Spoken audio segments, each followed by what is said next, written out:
Hello, good morning. We're on, day 3 to day 5 of chats about AI, so thanks for showing up and joining us. Our topic is bridging the trust gap in AI, ethical design and product innovation to revolutionize classroom experiences. All right, so we're gonna just hop in. Hopefully you've seen everyone's names and backgrounds and LinkedIn profiles, and we just wanna make the most use of the 40 minutes that we have together with you. And so as we jump in, we're gonna start by talking about trust and just apply that at a human, everyday life level, and talk about how that also transfers to AI as we're thinking about it now. And so I'd like to open that up to our panelists. Leah, Diana, Greg, would anyone like to kick us off? Sure, go ahead. Okay, I'll start. When I think about trust, I think about if you trust a person, it's because you've had repeated experiences with them that give you a lot of evidence that they're worth trusting, right? And so when I think about how that transfers into things like digital products and AI, I think it's all about evidence. Have the group who are working with that technology and putting together technology taken the time and done the diligence to show, yes, this actually does what we say it does, and no, it does not cause the harms that it could have caused. Yeah. Thank you. So I think that when I think about trust and I think about technology more broadly, I think about the impact that it has when trust is violated and how hard it is to regain that trust and confidence in what you're experiencing, and the propensity for a bad experience or having lost trust in the space really can inhibit innovation in the future, where you might be reticent to engage in certain things as a result of a misstep that was taken. Yeah, I mean, I think kind of coming at it from kind of product technology point of view, to me, the core concept of trust is essentially accepting some level of risk given past behaviors and past understandings of that. And I think as we go through this and we talk about bridging, a big part of that for me is how do we as, for instance, from my seat as product builders, either minimize that risk or prove that efficacy, or ideally both, to make it very, very easy for people to trust and adopt. I guess from my point of view, the idea of trust is where does the product or the thing you're working with place the user or the person it wants to displace or somehow modify. I had this experience years ago. Early in my career, I was with the Associated Press in Baltimore, and I'll promise it's a very short story. And every weekend you'd have to come to the newsroom, and on Saturday and Sunday afternoons, a bunch of faxes would appear on the machine. Remember what faxes were? And they were baseball box scores from minor league baseball games. And what you had to do, this was a very small bureau, so you're the only person sitting there. You had to stare at the box score for a few minutes and write a story based on this, basically a database. And it was the most tedious, stupid thing ever. And AP now has a bot that does that, and I am like so happy because that is a thing that nobody wanted to do. So I'm like perfectly willing to trust that bot to do that job every single goddamn day. So, I'm sure as you all are thinking about this and, operationalizing this in your organizations, or using it within your home life as well. Closer. What was that? I can't hear you. Oh, you can't. Thank you. There's this element of. Oh, I just lost my train of thought. Sorry. No, it's okay. There's this element of. Sorry about that. Okay. Of productivity, right? Like where we wanna do things more efficiently. We wanna take tasks off our plate that may cause us to not get to enjoy other things. And so, that's one lens of this. But, when we bring this back to ethics, integrity, and so on and so forth, there's this rise, of course, of AI and other emerging technologies, and how do they contribute to furthering a digital divide and for our marginalized communities? Well, I'll take a stab at that one. I think that AI has the power to really disrupt systemic inequities that already exist within our society, but more specifically within our K-12 ecosystem in terms of education. Now, do we focus leveraging this innovative technology on making the administration of schools more efficient so that education professionals can focus more on instruction and pedagogy and differentiation in a way that truly does meet the needs of every single learner so that we're really closing those gaps? Do we think about how we're leveraging this technology in ways that powers us to provide better differentiation? Immediate things that come to mind is the accuracy and speed at which we can provide translation services, for example, to families and learners. Do we have now new power to actually teach content, subject matter, in alternate languages so that language isn't then the barrier to both learning and demonstrating proficiency around learning, right? Think about mathematics and how if you don't read the English language but you're sitting in a classroom every single day, just because you don't understand what the question is asking you, right? But you do know the math. You can do the math. And we tend to think about math as universal, but it really isn't. And so I think that the danger, though, lies in not thinking about all of those things at the beginning. I've been in so many sessions at this conference where AI is the topic, and coming more from a K-12 space often, what I know is that that's not the topic of conversation in K-12 spaces. It isn't the number one thing being discussed at a K-12 conference if you go to it. And so the question that I have is, are we innovating because we can and because it's cool, or are we innovating to actually solve real problems that exist within the K-12 ecosystem, and who's informing that design process? Because if it's just us here at this conference, we're likely gonna miss the mark. We're probably not gonna have a good ethical foundation, and we're not really gonna be focused on disrupting inequity. I think we can end with that thought. We're done. That was it. That was all we needed to say.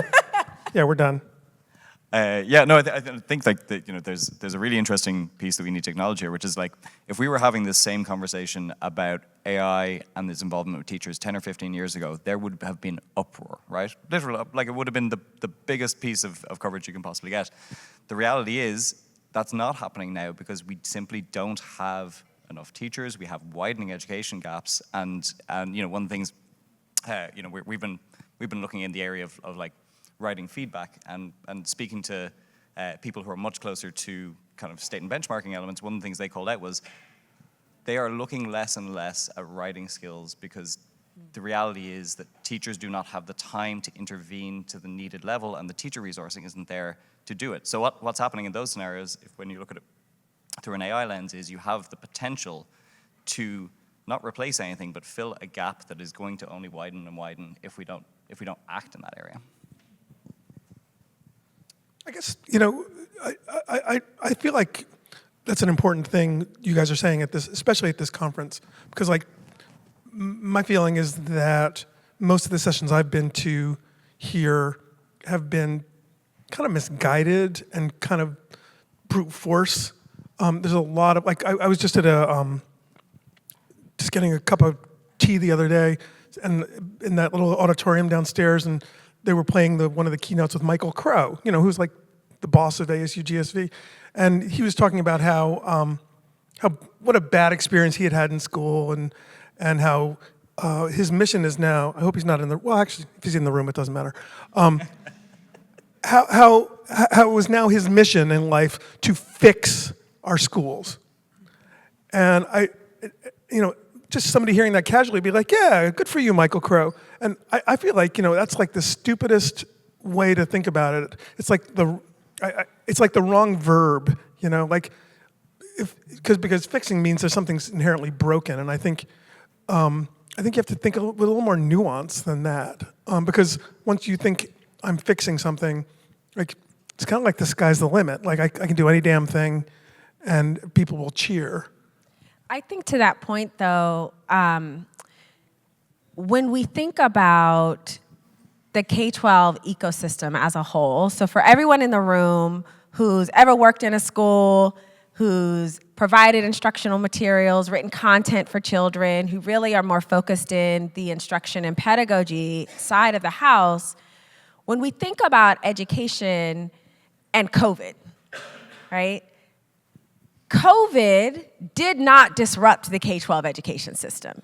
It wasn't a disruptor at all. It was a temporary pause in a delivery system of how we provide education. When we think about AI, will AI be a disruptor? Well, that's the conversation that everyone's having, right? Is how is it going to disrupt what's happening? How is it going to fix the public education system? But I think really the question we need to be asking is, how do we work in a collaborative and co-creative way where we bring together in a space where we innovate together around how we leverage the power of innovation, technology, and AI to not supplant the ecosystem that is K-12, because it's impossible. Not even COVID did that.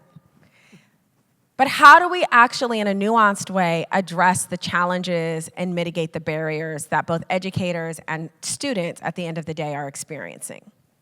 Well, and I think, how do you use the technology to make it easier and more scalable for us to do the things that we know we're supposed to be doing, right? We know personalized learning is really important. We know that there are language barriers. We know that cultural relevance matters a lot. It is a lot easier to get involved in a subject if it feels relevant to you. But that's so hard to do when you think about an individual teacher in a room full of 30 kids and every single one of them is in a different spot and they all need different things. So how do you develop the technology such that it can do what it's good at, to leave a lot more room for the human in the room to do what they're really good at, and then ideally get a balance of both? So it's not fixing, but it's expanding or scaling what we know works in a way that we haven't been able to do before.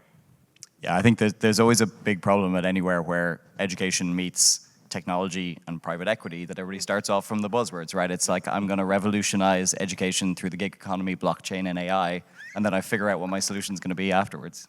I did wonder why revolutionize was in the title of this one. I'm like, what are we blowing up? Like, all right. Ideally, so, evolve would be better. what learning experiences are your organizations hoping to create, Neil, Diana? Sure. So when we think Maybe you should remind people who you work for, too. Sure. So, hello, I'm Diana. I work for Age of Learning. We are an ed tech company who produces learning content for kids, pre-K-5. And we've been really focused, especially in the school space, on personalized learning. And so that happened before AI. We were already thinking about that. We've already been building toward it.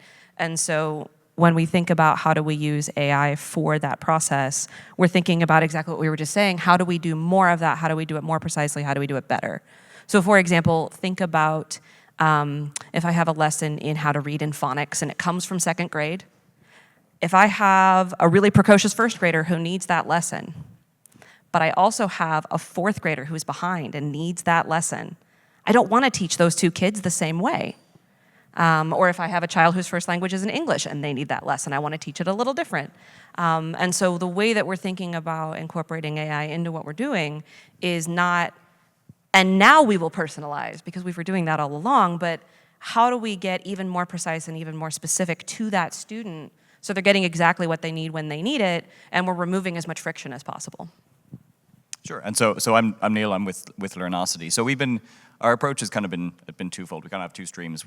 First I called kind of evolution, right? How do we use AI to realistically streamline the things that are exactly how we always work in the education space, but what we have an opportunity to do is get things through at volume or get things to a higher quality and that kind of thing. And then the second phase is really revolution, that kind of further out piece of how we change, how we assess, right? Because our niche is obviously assessment. And like, I think it's very important that anybody in the spaces we're in kind of is focusing on both those simultaneously. If you just did the evolution side of things, you'll have a great business for 2.5 years, and then the market will completely change and you'll be out on your ass. If you're coming at it purely from the revolution side, it's probably going to take 2.5 years before anybody decides they're willing to adopt or change what they do in their product. So right now our focuses are heavily on the kind of improving the quality of content that's created and making sure that everything that's created in the assessment space can also be a learning journey. So, kind of automatically generated student feedback, those kind of areas. Streamlining areas like essay scoring and AI rubric scoring, and most importantly, feedback, because we do have an overall thesis that, if a teacher is grading 30 essays, what suffers is not the grade. What suffers is the feedback given directly to the student, because the amount of time that takes for them is huge. And into areas like how do we bridge the kind of paper-digital divide for math, right? Everybody's really struggled to find that kind of silver bullet for how we get the same experience and the same cognitive experience for working with math into digital products and those kind of spaces. So those are kind of the areas we're looking at so far. Well, and to your point about evolution versus revolution, right? Like, one of the things I think we've also been thinking about is general purpose models are general purpose, right? They were designed to be as good as they can be for everybody who might use them for anything they might use them for, which means they were trained on all of the very good pedagogy on the internet and all of the not very good pedagogy on the internet. And so when we think about how do we get to that evolution stage, one of the things we've been thinking about is we really need to think about pedagogy models, ones that are actually trained on the good practices, the best practices, and have had those less effective or outdated practices minimized, so that we can get to a place where the quality goes up, the specialization goes up, but it's really purpose-built for education. Leah, as I think about your organization, Waterford.org, and literacy being such a major component and the learning experiences you all want to drive, and as you're thinking about doing this work or already doing this work, are there any frameworks, thought partners, research that you all are leaning into? Yeah, so at Waterford.org, we are focused primarily on pre-K to second grade, early literacy, but really how we center our approach is, of course, the pedagogy, right? The science of reading and all of the things we know instructionally matter, but really bridging the gap between the family as a key partner and a child's success in learning. And how do we leverage technology and provide the support services that mitigate the barriers families experience in being their child's first teacher, particularly at those earliest ages. So how do we think about this from our work? We're really thinking about the intention around how the tools that we build provide culturally responsive and culturally relevant support and coaching to families. What are the data sets that we're using, and how are we mitigating against bias in these data sets as we really think about how our software adapts the learning path for students and for children. We don't call them students because they're not always students. If they're 4-year-olds, they might not be a student yet, right? And then the other thing is it's not for us without us, right? Like, we think about that phrasing. And what I'm pushing our CTO on, and he's been very receptive, which is great, because it's not always the case that you can tell a CTO what they need to do. But what we've really been thinking about is, who are the actual stakeholders that need to be brought in at ideation stage, at development stage, at testing stage, and then at our continuous monitoring stage. And getting agreement on, we need to be looking for voices and perspectives that are not traditionally a part of those processes. And so when we first started the conversation, my CTO said, well, Leah, there's a problem in the tech space already of overrepresentation of white males, and until we solve diversity issues in the tech space, we're not gonna have those perspectives at the table. So, go fix that first, kind of was where the conversation started. And where we have landed now is that, yes, and there is value in bringing educators to the table in the ideation stage of development of tools that are meant to make their lives easier and meet student need. There is value in looking at non-traditional stakeholders like me. I'm not a technologist. I'm sitting on a panel with 2 technologists. I'm not a technologist. I'm a public policy person. My background is serving across the human services portfolio, meeting the needs of those who are most marginalized within our society. That's the work that I do. There's value in my perspective at the ideation table, even though I don't really know how AI works. What I do understand, though, are the implications that AI will have on the communities I'm most interested in solving problems for. Just one quick thing. I mean, I'm not a tech person either, so we're good. Solidarity. No, I actually think this is a conversation that I've been hearing kind of around the margins this week, which is, in a way, it's kind of the responsibility of the tech community to explain what the hell AI is to lay people, and to not just explain it, but just to sort of explain it in a way that people can make decisions about it. And I mean, I would be interested to hear what some of the actual tech folks think, but I don't often see that, and I wonder if that's a conversation you guys are having. Yep. I'm doing a webinar tomorrow morning on that very thing if you want to come. Good, okay. I'll send you a link. Because yes, I agree. I think that part of making sure that everybody has a seat at the table is we all are working from the same knowledge about how the tools work. Because like, you can't use a tool if you don't understand how it works. Or at least you can't use it effectively, and at some point the tool is using you and not the other way around. So I think that that's a really important thing, and I think that AI literacy is going to become more and more of an issue as we go on, because that's actually one of the ways that you widen that divide. There's the people who get it and therefore get to use it in a more facile way, and then there are the people who do not understand and just sort of are being pulled along by it. And I think that's a real possibility. And I think, yeah, I think there's an interesting, like there's a problem in some space in how tech companies talk about themselves, and also how media talks about tech, right? Which is, it represents AI as the thing of value, right? AI in itself is just but generative AI in particular is just word generating power, right? That's all it is. The fundamental value in it is how you can apply it as an actor in a system or an experience that you build that assists or aids or does something that would not have been feasible or cost effective or maintainable to high enough quality if you just did it purely through human power. And I think that's kind of like, so it is one of the changes you're seeing now, kind of a year, 18 months into the generative AI kind of change, is like people are starting to get to grapple that just throwing the letters AI in front of anything don't actually make what you're doing meaningful. You still need to be building a product or an experience that is valuable to people. So to do that, Neil, I want to lean into what Leah was saying about, her conversation with the CTO. But as you look at your team, you've got probably, I don't want to assume, but like principal architects, solution architects, engineers, QA folks. Like, where does someone like Leah or other folks fit in your team, and what might that look like as a model? Yeah, it's interesting. I mean, it's always a little bit of a tough one for us in that, like, we don't sell directly to states or districts. We sell to publishers and learning platform builders and that kind of thing, which has huge advantages in terms of the types of tooling we can get, but also it means that we're very reliant on our customers to bring their customers' voices to the table. And sometimes that works really well. Sometimes our customers can synthesize that broader feedback down to something really valuable. Sometimes it can just mean we're at arm's length of it, right? So especially with anything we're doing in the AI space, one of the things we're trying to do just from an approach to product and an approach to communication is to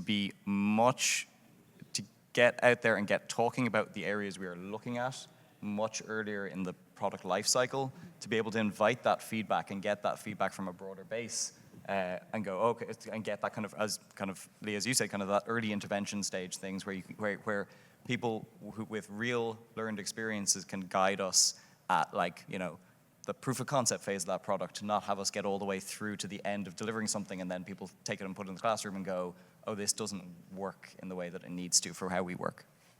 Well, I can't emphasize enough how important it is to have those voices early and often. At Age of Learning, the way we do it is we have expert curriculum folks who've been in the classroom for decades and decades amongst all of them, and they're not like consultants who fly in occasionally and like throw an opinion at the team and then leave. They're embedded on the development team. So a development team, a designer and an artist and an animator and a programmer and a school teacher who is an expert in the subject that we're trying to teach. So math, literacy, and so on. Because what we've been finding is that is just so important, because there are so many things, little details that you wouldn't notice, but a teacher takes one look at it and goes, can't look like that, or no, the interaction needs to be this way, or the voiceover needs to be more like this, and it's just so much faster and more efficient to have them in the process from the beginning, and therefore the learning outcomes are going to be much stronger. The kids are going to have a much better experience because they were there. And the way we've approached it is kind of, I think, two key things. We've, one, established a shared definition to garner shared understanding of what consultative means. So like, what do we mean when we say we want to consult with a subject matter expert or an external stakeholder? What is required in consultation that is different from feedback? Because consultation and feedback are not the same thing, and the way you approach consultation versus the way you would approach feedback is very different. And then we've established sort of some guardrails around how do we check and mitigate for whose voices are actually missing, and then where do we go to find those voices? And that gets built into our standard operating procedures as an organization, not just in terms of how we develop tech or how we develop our products, but even down to how we think about curriculum and the pedagogy and our family engagement and like all of those things. So we've established a national advisory committee on inclusive practices where we've brought in national experts. We frame them as consultants to our work, and we have the opportunity to leverage them in the co-creation and co-design of what we are providing to children and families every single day. And the other really, I think, key distinguisher is intention. So being inclusive, ensuring that you have cultural competence embedded into the design of any product that's going to serve children in an increasingly diverse demographic in these United States. In 10 years, school-age children population will not be predominantly white. So if we're not thinking about this right now in terms of how we're building the tools that are going to solve the problems in the K-12 system, and we're not including those perspectives and voices and the understanding around what is actually needed to mitigate barriers that those individuals experience in a system that was never designed for them in the first place, we're going to miss the mark entirely. It's been the case in big districts for years already. I mean, New York, LA, Chicago have been, majority non-white for a long time. Well, and I just want to say, I think it's about making sure that all of that is happening during the creation of the thing, but also the testing of the thing, right? So speaking of LA, we've done several large randomized control trials in Los Angeles in the underserved communities that we want to make sure we're helping, because if we can't prove that it works for those kids, then we need to go back to the drawing board right away and not just wait until later to figure that out. That needs to be baked in from the beginning. One of the things when we were building, I also served as the first ever equity director at the Virginia Department of Education during the COVID pandemic. And as we started building a plan for return to school, how were kids going to return to school, what we decided we were going to do with a great deal of intention was say, we're going to look at the kid who has the most barriers, who experienced the most disenfranchisement to the education system as a result of this pandemic and the closure of schools, and we're going to build a return to school plan that works for them. Because if we build a return to school plan that works for them, it's going to meet the needs of everybody else too. And as we think about these solutions that we're developing to really accelerate education, to close gaps, to provide more personalized and differentiated instruction and support, if we build those with that kid in mind, we really actually take care of everybody else. That isn't normally how we build things, though. It's like a universal design. Yeah, absolutely. And there's a hugely interesting thing in how people think about our product and how they're promoting it, which is to be frank, at the heart of how we're designing and looking at things, I don't really care about getting a 5% better outcome for the best student in that class, right? What we need to care about and focus on is how do you shift the low watermark up significantly. And there's an area there where, as we go through some of these conversations, perfect's going to be the enemy of good, right? We need to figure out what makes meaningful difference, especially at the lower end, and build and target tooling and applications of AI for specifically that. So I'm wondering, there's probably room for, not just fractional chief marketing officers and product folks, but, maybe folks like Leah and others that would be, great to have on your teams. And when we think about this evolution of our work and our productivity and our ways of rethinking or retooling what we're doing, I wondered, what you all think about the future of work learning, assessment, heard a little bit about grading and feedback, and further, extend that to marginalized communities and job displacement. I've only heard this secondhand, so I cannot quote the person who said it, but they told at a very large K-12 organization recently, they told their engineers, software developers, that very shortly there would be one of them and not 10 of them. And so like that shift that they're already seeing in what they can do through AI and other tools is real. And so we need to talk about the work we're going to be doing, the work our students will be doing. We've been talking about it, but let's keep going. I mean, I think it comes down to, that feels like a huge waste of human potential, by the way, that story. Because what could you have accomplished with those 9 additional smart people now that the more basic stuff was taken care of, right? Like, we've been looking at, if a kid is using a personalized learning system, for example, that's just so much more efficient. You're not spending time on stuff they're not ready for. You're not spending time on stuff they already know. You can do 3 months worth of learning and maybe 9 hours of gameplay. What else could you do with that instructional time now? Maybe we can get to the project-based learning that not every kid normally gets to do, or the inquiry-based learning. They can practice public speaking. They can do all these things that we've always thought of as like extra or on top, or maybe if we get to it. And that could become more of what they spend time doing. Because I do think the future of work is going to be a division of labor between let the machine do what machines are good at and let humans do what they're good at, which means that the education system needs to be a lot more about, well, what are humans good at? Yeah, I mean, there is a danger that AI and allows us to do the things we didn't want to do rather than things we wanted to do, right? There's a great quote I read which was like, I wanted robots to take my garbage out for me so I could spend my time on music and art, not do my music and art for me so I can take out the garbage, right? And that's kind of the world we're in a little bit, right? And especially, in the education space, like you have some people crowing from the rooftops that the world of the essay is dead, right? But like the world of the essay isn't dead. We have no other good, we don't necessarily have good tools to replace it yet.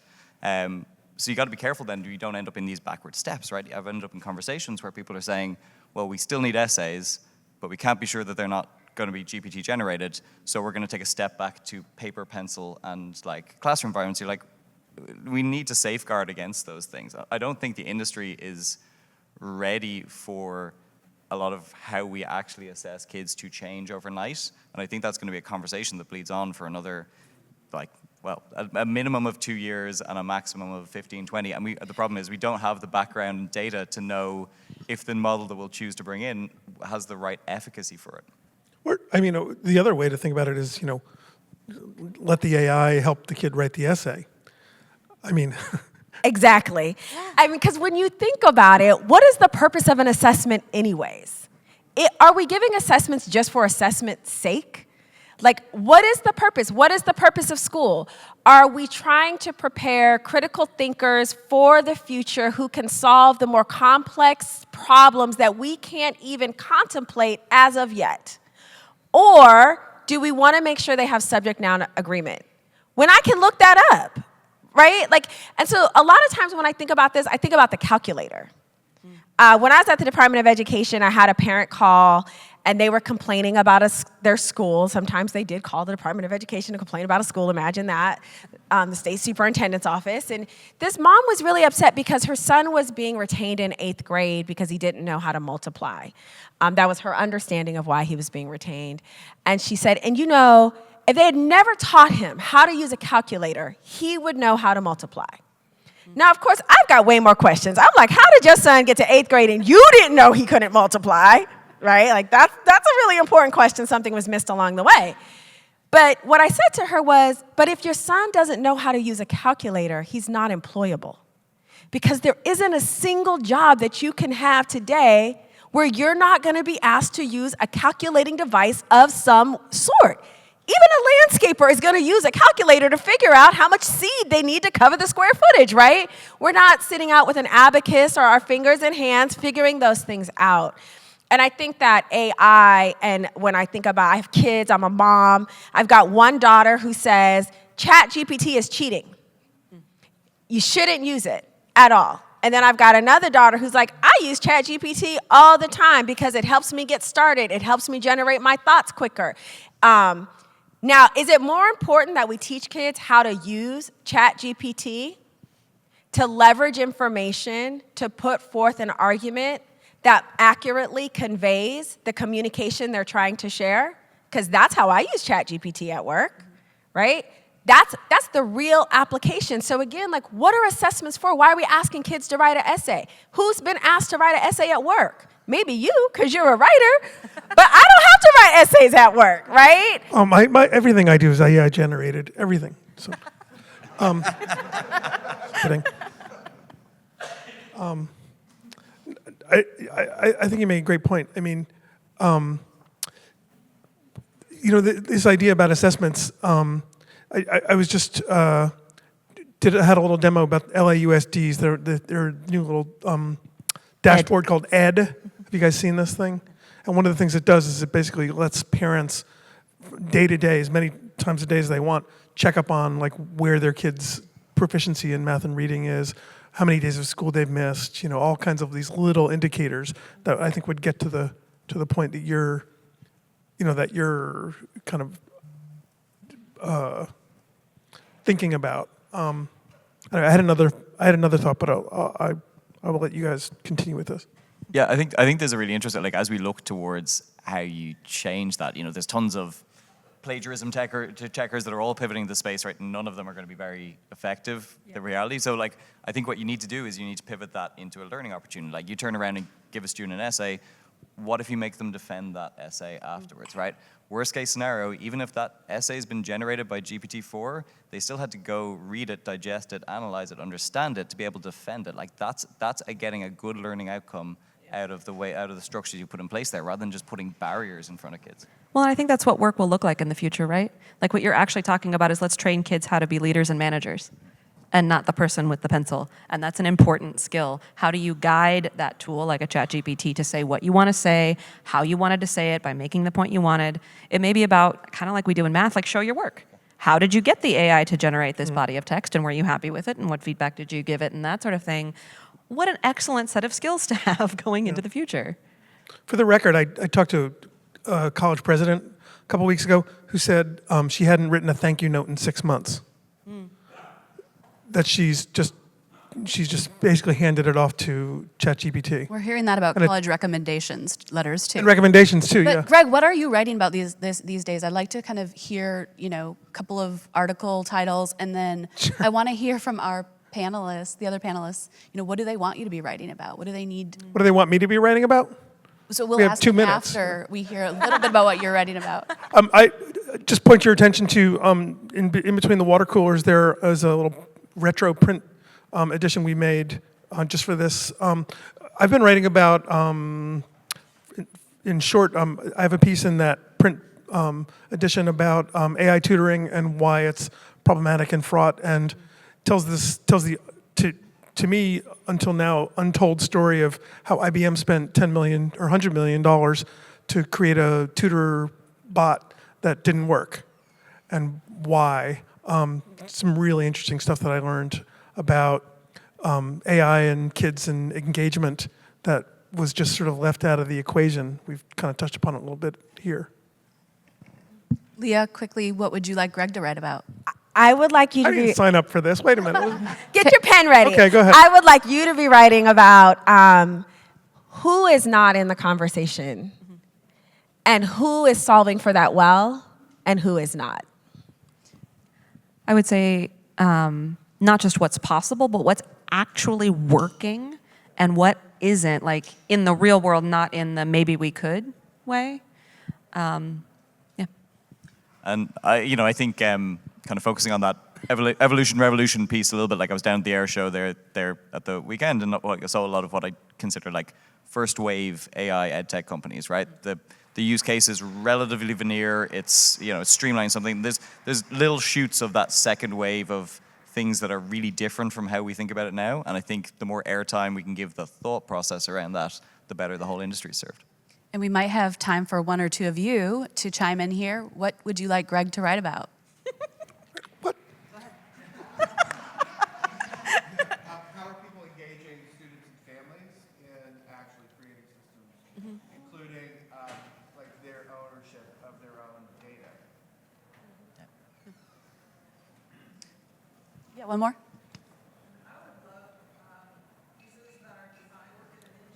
Hang on a second. Good jump there. All right. At Utah State University, and I would like our engineers to have more consciousness around this as the designers of the tools. How do we train our tools in equitable ways? Yeah. Thank you, everyone. We are running a little short of time. Donovan, thank you so much for your support today. Jess, along the way. And thank you, panelists, for joining me today. Thank you, Have a Victoria. great day.